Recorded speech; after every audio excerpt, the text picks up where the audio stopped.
Saturday night, Jarett Andretti made his debut at Oswego Speedway in the Boomerang Bay Mixers. Car number 1, owned by Sean Muldoon, prepared by Jim Paternoster, and Andretti looked very, very good early on in this one, running times of 17 flat in warm-ups in the one machine. He even got down to a 16.9 in his qualifying heat race, quickly looking at home behind the wheel of a 900 horsepower Supermodified. Here now, the Pathfinder Bank SBS Series coming down to take the green on Best Western Plus. Quality Inn and Suites night at the races, and for the second week in a row early on, it was the 87 of Brian Haynes jumping out to the race lead.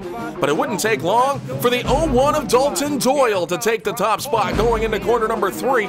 Doyle looked very good all night long. Rob Pullen would follow through to the runner-up spot as well, but there was trouble in corner number 1 early as Jack Patrick and David LaTulip make contact. J.J. Andrews, your series point leader with nowhere to go, touches the foam in turn 1. He was hooked off the speedway, but would return. Later on, Jason Simmons and Mike Bond making the move underneath Haynes, but just as they were doing that, the 22 of Mike Bruce brings out the caution with a flat left front. They would have to go back behind Haynes.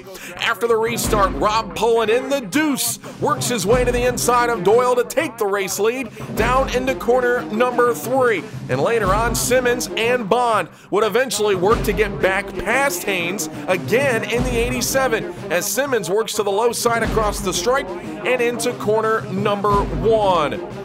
Mike Bond and Simmons would wage an epic battle for position number 3. Here as Bond tries to get by on the high side. They make contact. Simmons able to hold down the spot, but after a late race restart, Bond would make yet another charge in the 26 machine, this time making it stick. But out in front, it was all the driver of the 2 machine. Rob Pullen races on to his 4th career Pathfinder Bank SBS Series win at Oswego, with Doyle 2nd, Bond 3rd, Simmons 4th, Patrick rounding out the top 5, ahead of Andrew Shartner, Tim Barbeau, Craig Harris, John Tesserario, and Mike Bruce as Pullen brings the car down to Oswego Speedway Victory Lane. He talked with Keith Zare in Victory Lane. Yeah, I was watching the board quite a bit. I see Mike Bond moving up, and I figured we got down to the end. I was running a good line. The car was working real good. Even if he caught up to me, I don't know if he'd be able to get around me, so I quit worrying there the last 5 laps. No, I didn't know he was behind me. I thought Simmons was behind me. Yeah, the car started running a lot better towards the end. We got a little tight, and I pushed up on a restart, and then it seems like as soon as we got going, the car started coming in, and I was starting to catch Pullen a little bit, but at least we know we can compete. Yeah, well, the car started to run hot there, so I had to back off for a few laps, and then we gave another run. Had a tough time getting around Jason there, but the car was real good. I think my guys and all their hard work this week. Michael Connor, we got new motor in it this week, and thanks to him for giving it to us.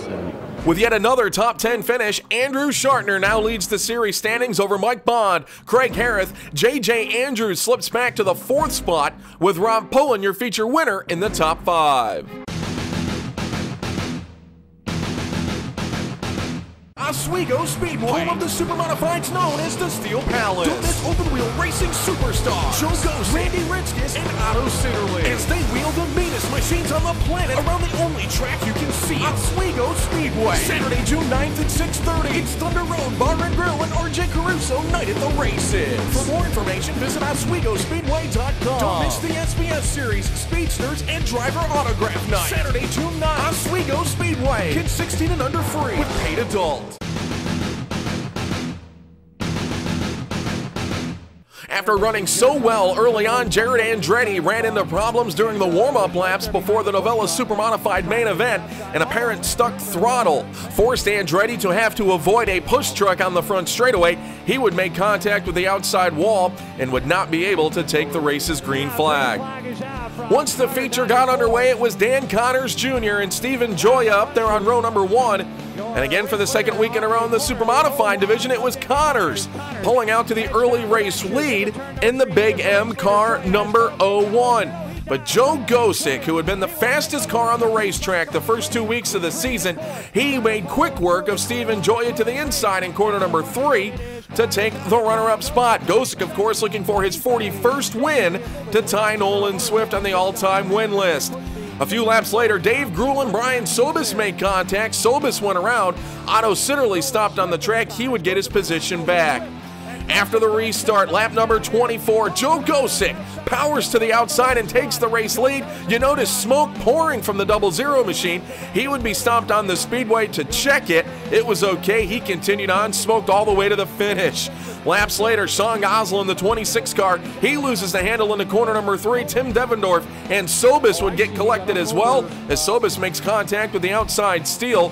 Ray Graham was involved as well with the brand new number 90 Extreme Style chassis. On the lap 30 restart, Pat Lavery picks up a bite on the outside out of 4, then cuts to the inside of Steven Joya in corner number 1 to take position number 3. Later on, another restart. This time he finds the high side on Danny Connors to move into the runner-up position. Lavery, the fastest car on the track on restarts, but Joe Gosek was the fastest car on the track on a single car long run. He proved it as he rolls out of corner number 4. Career win number 41 for 00 Joe Gosek, tying Nolan Swift for 4th on the all-time win list. Lavery, Connors, Dave Danzer, and Sitterly would be the top 5, ahead of Randy Ritzkes, Dave Gruhl, Mike Barnes, Joey Payne, and Jeff Abel. As Gosek rolls into Chris Nelson Insurance victory lane, greeted by family and friends for historic win number 41, and he talked to Oswego Speedway's Keith Zare down in Victory Circle. I don't know. We've struggled the first 2.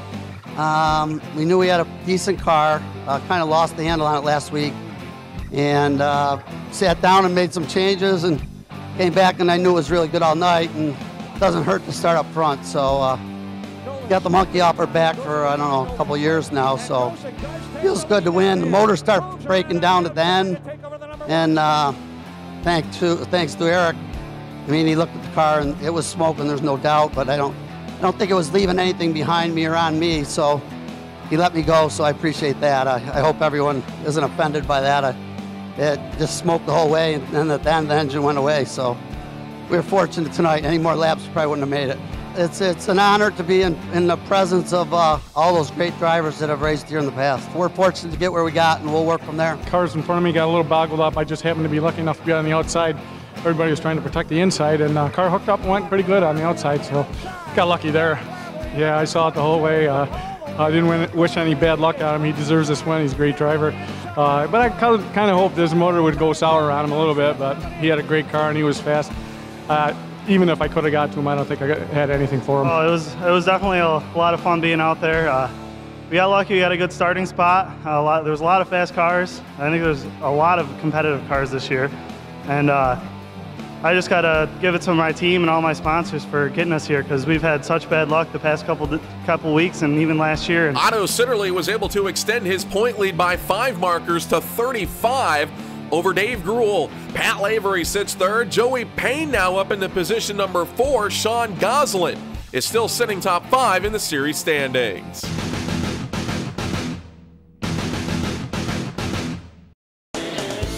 Ready for a night out on the town? Tonight, try something different. Lighthouse Lanes in Oswego, a family-friendly recreational facility. You won't miss a minute of the action. You can enjoy wings, burgers, pizza, and more right at your laneside table. Stop by for an evening of cosmic bowling.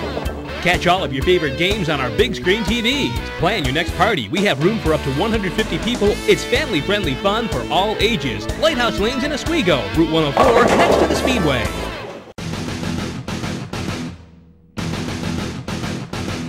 This Saturday night, Thunder Road Bar and Grill and R.J. Caruso Tax and Accounting bring you Driver Autograph Night at Oswego Speedway. The autograph session will begin at 5:30 p.m. The first green flag scheduled for 6:30 p.m. And joining the racing card once again will be the Tobias Speedster Series. The 150 horsepower Mopar-powered cars are fast and racy with side-by-side racing each and every lap.